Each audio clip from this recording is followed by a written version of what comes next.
I had prepared the perfect dinner to celebrate our 5-year anniversary.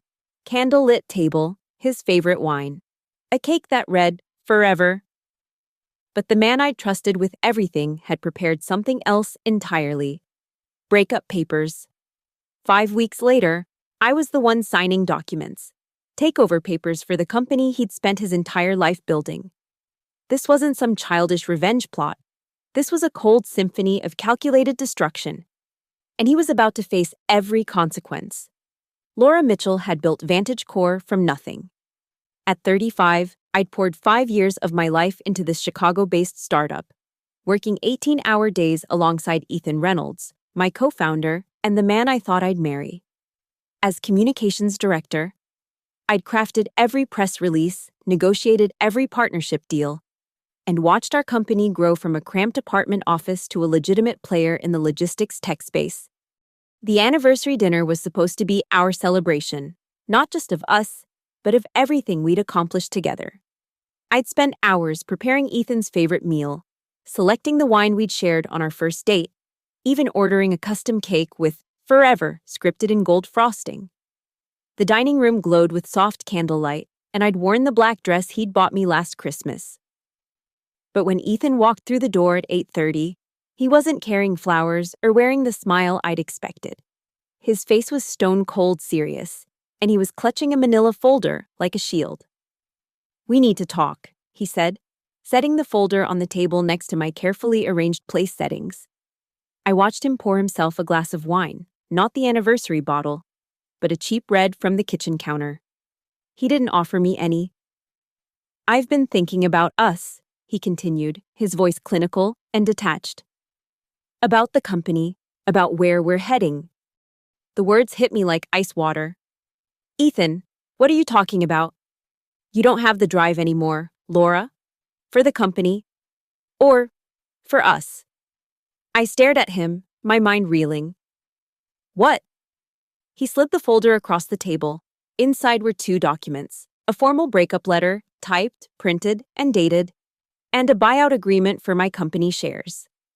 The offer was insulting, 30% below market value for stock I'd earned through blood, sweat, and sleepless nights. "I need someone who can push boundaries," he said, avoiding my eyes. "Someone who can take Vantage Core to the next level. I need a different kind of partner." "A different kind of partner?" My voice was barely a whisper. "Emma understands the vision. She's hungry, ambitious. She's 25 and ready to sacrifice everything for success." Emma, his 25-year-old assistant who'd been working late with him for the past 3 months. The pieces clicked into place with sickening clarity. "You're breaking up with me for your assistant?" I felt something cold and sharp crystallizing in my chest. "I'm making a business decision," he said, "and a personal one. Sign the papers, Laura. It's better for everyone." I looked at the cake with its golden "forever," at the wine I'd carefully chosen, at the 5 years of my life sitting in neat legal paragraphs. Then I looked at Ethan, really looked at him, and saw a stranger. "No," I said quietly. "What?" "I'm not signing anything." I stood up, my voice steady despite the earthquake inside me. "Get out of my apartment, Ethan, and take your papers with you." He left that night, but the documents remained on my table. I stared at them until dawn, my mind shifting from heartbreak to something much more dangerous: calculation. Retry Claude can make mistakes. Please double-check responses. The first 72 hours after Ethan walked out were a blur of rage, tears, and wine. But on the 4th day, something shifted. I woke up with crystalline clarity, my mind sharp as a blade. The heartbreak was still there, but it had transformed into something far more useful: pure, calculated fury. I spent the morning reviewing every document I had access to as communications director. 5 years of building Vantage Core had given me intimate knowledge of our financial structure, our vulnerabilities, and most importantly, our secrets. Ethan had always trusted me with everything, a mistake he was about to regret. The picture that emerged was uglier than I'd expected. Ethan had been playing fast and loose with company finances, and there were cracks in the foundation that could bring everything down. First, There was the Summit Partners situation. We owed them $2.3 million, and Ethan had been stalling on payments by claiming we were waiting for a major contract to close.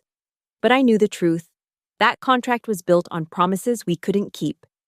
Second, our partnership with Northbridge Logistics, the deal that was supposed to make us legitimate players in the industry, was held together by handshake agreements and verbal promises. Nothing had been formally signed because Ethan had been too arrogant to accept their terms. Third, and most damaging, was the Stratus Grid scandal brewing beneath the surface. Ethan had been overcharging them for services while delivering substandard results. Their legal team was already sniffing around, and I had emails proving Ethan knew about the quality issues. But I wasn't going to confront him directly. That would be emotional, messy, and ultimately ineffective. Instead, I was going to do what I did best: build strategic partnerships and craft compelling narratives. I spent the next week setting up Horizon Equity, a consulting firm specializing in financial strategy and corporate restructuring. My old mentor from business school, Marcus Rivera, agreed to be the public face while I operated behind the scenes. Marcus had connections throughout Chicago's business community and, more importantly, had never met Ethan personally. The beauty of my plan was its simplicity. I wasn't going to destroy Vantage Core, I was going to save it. From Ethan, using my industry contacts, I began reaching out to Vantage Core's smaller shareholders, the early investors who'd grown frustrated with Ethan's erratic leadership. I presented myself as a concerned consultant who'd identified serious governance issues within the company. One by one, I convinced them to sell their stakes to Horizon Equity at fair market value. Within 2 weeks, I controlled 8% of the company through various shell arrangements. Not enough to make waves, but enough to get a seat at the table. Meanwhile, I began planting seeds of doubt about Ethan's leadership. A carefully worded conversation with Summit Partners about concerning financial practices. A strategic lunch with Northbridge's CEO where I expressed concerns about contract delays. Anonymous tips to trade publications about potential legal issues. Ethan was too busy playing house with Emma to notice the walls closing in. He was about to learn that the woman he'd dismissed as lacking drive had just declared war on everything he'd built. And unlike him, I always finished what I started. The third week was when I began moving the chess pieces in earnest.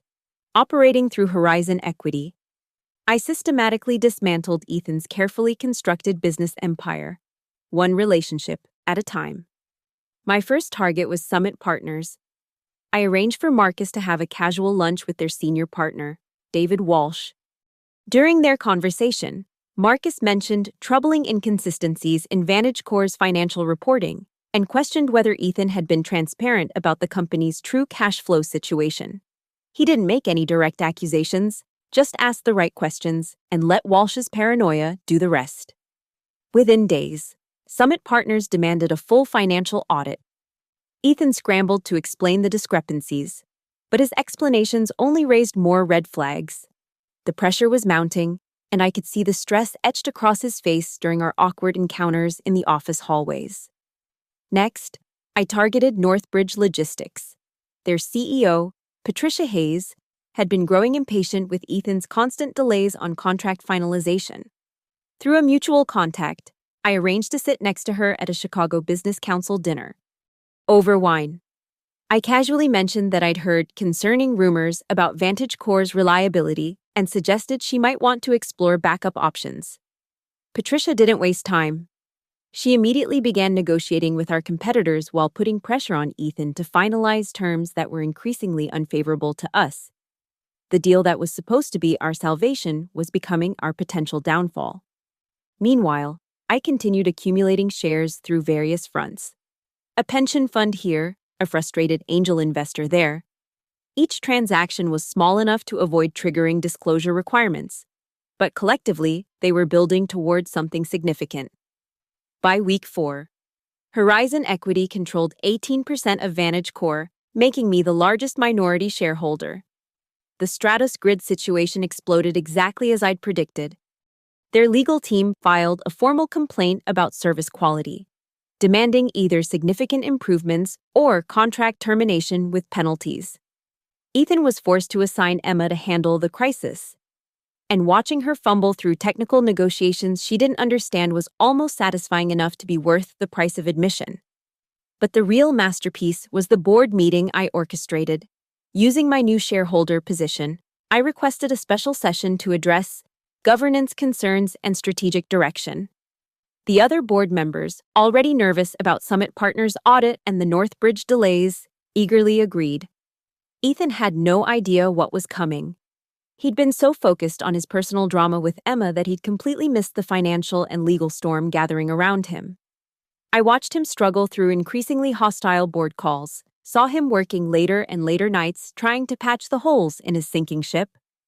Emma, meanwhile, was beginning to crack under the pressure. The starry-eyed, ambitious assistant was discovering that running a company involved more than just late-night strategy sessions and expensive dinners. She'd signed up to be Ethan's partner in success, not his co-captain on a sinking ship. The pieces were perfectly positioned. All I needed now was the right moment to make my move. The emergency board meeting was scheduled for a Thursday morning in our largest conference room. I arrived 15 minutes early, dressed in my sharpest navy suit, the one I'd worn to our first major investor presentation 3 years ago. The irony wasn't lost on me. Board members filtered in looking grim. Summit Partners had escalated their concerns to the full board. Northbridge was threatening to walk away entirely. And Stratus Grid's legal team was demanding immediate remediation. The vultures were circling, and Ethan was about to discover who had been feeding them. I took my seat at the far end of the polished oak table, deliberately positioning myself where I could see Ethan's face clearly. When he walked in with Emma trailing behind him, his confident stride faltered for just a moment when he saw me. We hadn't spoken since that night 5 weeks ago, and his eyes held a flicker of confusion. "Laura," he said carefully, "I didn't realize you'd be joining us." "I'm here representing Horizon Equity," I replied smoothly. "We've recently acquired a significant position in Vantage Core." The color drained from his face. "What position?" Marcus Rivera, who had been quietly reviewing documents at the head of the table, looked up with a professional smile. "Horizon Equity currently holds 18% of Vantage Core's outstanding shares, making us the largest minority stakeholder." Ethan's eyes darted between Marcus and me, the pieces finally clicking into place. "You," he whispered. "Me," I confirmed. Board Chair Margaret Stone called the meeting to order. But the tension in the room was suffocating. Emma sat rigid beside Ethan, her face pale as she realized she was witnessing something far beyond her comprehension. "We're here to address serious concerns about leadership and financial management," Margaret began. "Horizon Equity has raised questions about potential breaches of fiduciary duty." I stood, my voice steady and professional. "Over the past month, we've identified several concerning patterns. First, the ongoing disputes with Summit Partners stem from incomplete financial disclosures and unrealistic projections that were presented as guaranteed outcomes." Ethan started to interrupt, but I continued. "Second, the Northbridge Logistics Partnership has been mismanaged through failure to formalize agreements, resulting in deteriorating terms and potential contract termination." "These are normal business challenges," Ethan said, his voice strained. "Every company faces." "Third," I cut him off, "the Stratus Grid situation represents a fundamental breach of service standards that was knowingly concealed from this board for over 3 months." I placed a thick folder on the table. "These are copies of internal emails, financial records, and client communications documenting these issues, all obtained through proper legal channels as part of our due diligence process."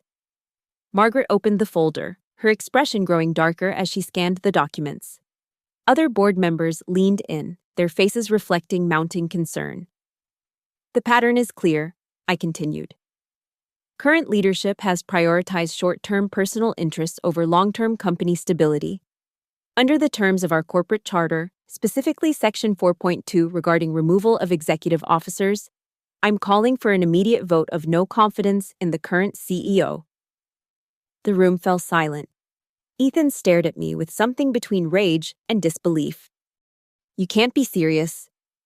I've never been more serious about anything in my life. Emma finally found her voice. This is about your relationship, isn't it? You're destroying the company because... This is about competent leadership, I said coldly. Something this company has been lacking. Margaret cleared her throat. All in favor of the motion to remove Ethan Reynolds as CEO. 4 hands raised. The motion carried. Ethan sat frozen as the reality hit him. In 5 weeks, I had systematically dismantled everything he'd built, using the very company structure he'd created against him. The board will need to appoint interim leadership, Margaret announced. I nominate Laura Mitchell, given her intimate knowledge of company operations and the confidence of our largest minority shareholder. Seconded, came the immediate response. As the gavel fell, I looked directly at Ethan. Meeting adjourned. My first day as interim CEO began at 6 a.m. I walked into the office that had been Ethan's for 5 years, now stripped of his personal belongings and ready for new leadership.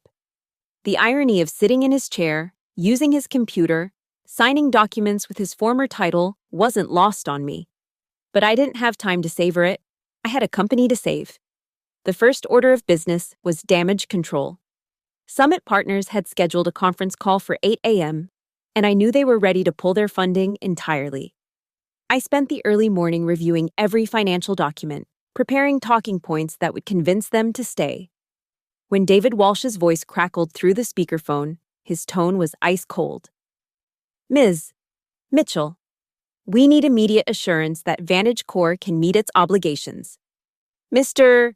Walsh, I understand your concerns, I replied, my voice steady. As the new CEO, my first priority is financial transparency.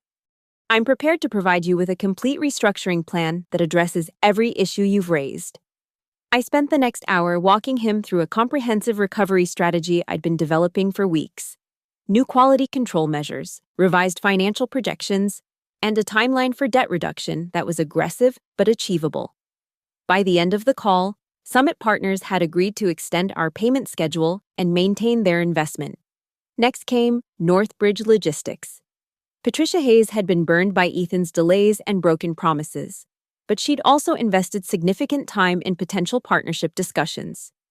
I called her directly. Patricia, this is Laura Mitchell. I'm calling to formally apologize for the unprofessional handling of our partnership negotiations and to offer you terms that reflect the true value of this relationship. The contract I presented was fair, straightforward, and included penalty clauses that guaranteed performance. Patricia's team reviewed it within hours. And by Thursday afternoon, we had a signed agreement worth $4.2 million over 2 years.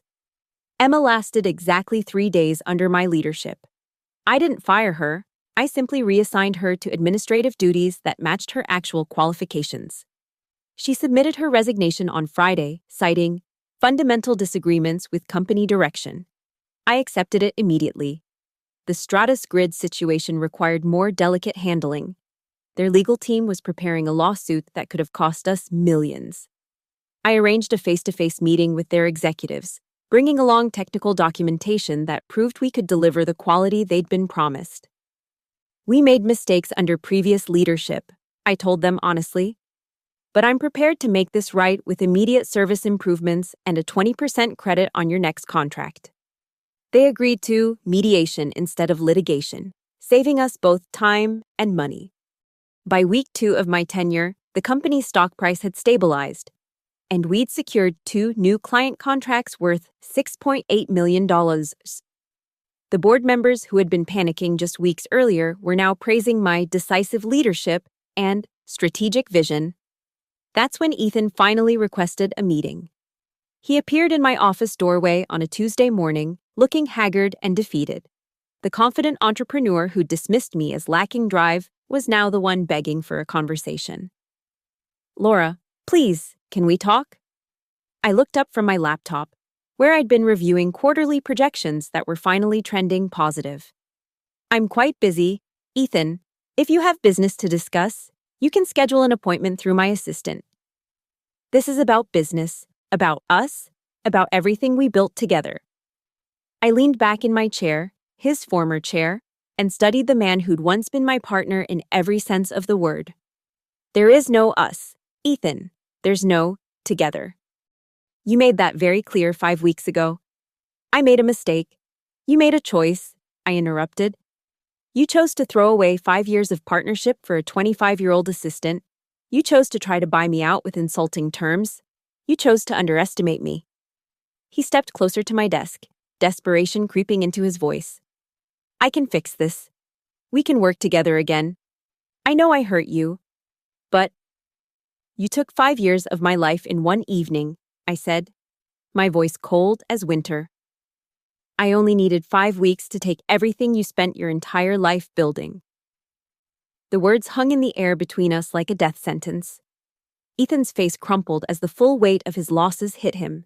The company, the respect, the future he'd thrown away. Now get out of my office, I said, returning to my laptop. And next time, make an appointment. The press conference was scheduled for 10 a.m. on a crisp Chicago morning, 6 weeks after Ethan had walked out of my apartment with his pathetic buyout offer. I stood behind the podium in Vantage Corps' main conference room, facing a crowd of business journalists, industry analysts, and competitors who'd been watching our company's dramatic transformation. Good morning, I began, my voice carrying the confidence of someone who'd just pulled off the impossible. I'm Laura Mitchell, CEO of Vantage Corps, and I'm here to announce our strategic restructuring and expansion plans. The numbers I presented were impressive. Revenue up 23% in just 5 weeks, 3 new major contracts signed, and a partnership pipeline worth over $15 million. The journalists scribbled furiously, recognizing a genuine business turnaround story when they saw one. Under new leadership, Vantage Corps has returned to its founding principles of innovation, transparency, and client-focused service delivery. I continued. We've resolved all outstanding legal disputes, strengthened our financial position, and positioned ourselves for aggressive growth in the coming year. One reporter raised her hand. Ms. Mitchell, there have been rumors about internal conflicts and leadership changes. Can you comment on the circumstances surrounding the previous CEO's departure?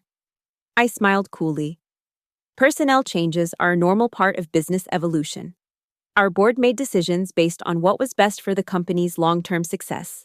I'm focused on the future, not the past.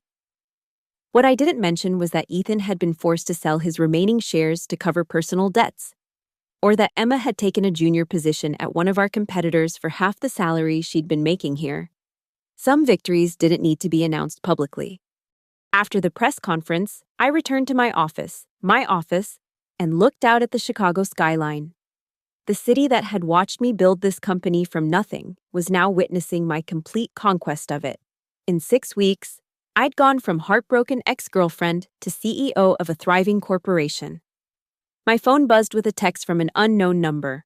Congratulations on the press conference. You got everything you wanted. I deleted it without responding.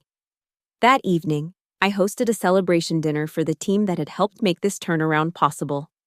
As I raised my glass to toast our success, I couldn't help but think about that anniversary cake with "Forever" written in gold frosting. Ethan had been right about one thing. Some things really do last forever. Just not the way he'd expected. The company he'd tried to steal from me was now mine completely. The future he'd thrown away for a younger woman was now my future. And the respect he'd lost through his arrogance and betrayal had transferred entirely to me. Revenge, as they say, is a dish best served cold. But I'd discovered something even better. Revenge served with a side of unprecedented success tastes absolutely perfect. Thank you for listening to this story of strategic revenge and corporate justice. I'd love to hear from you. Where are you listening to this story? Are you at work, at home, or somewhere else entirely? Please leave a comment below sharing your thoughts and let's connect with each other. Don't forget to subscribe to the channel and share your own thoughts about Laura's calculated takedown. What would you have done in her situation?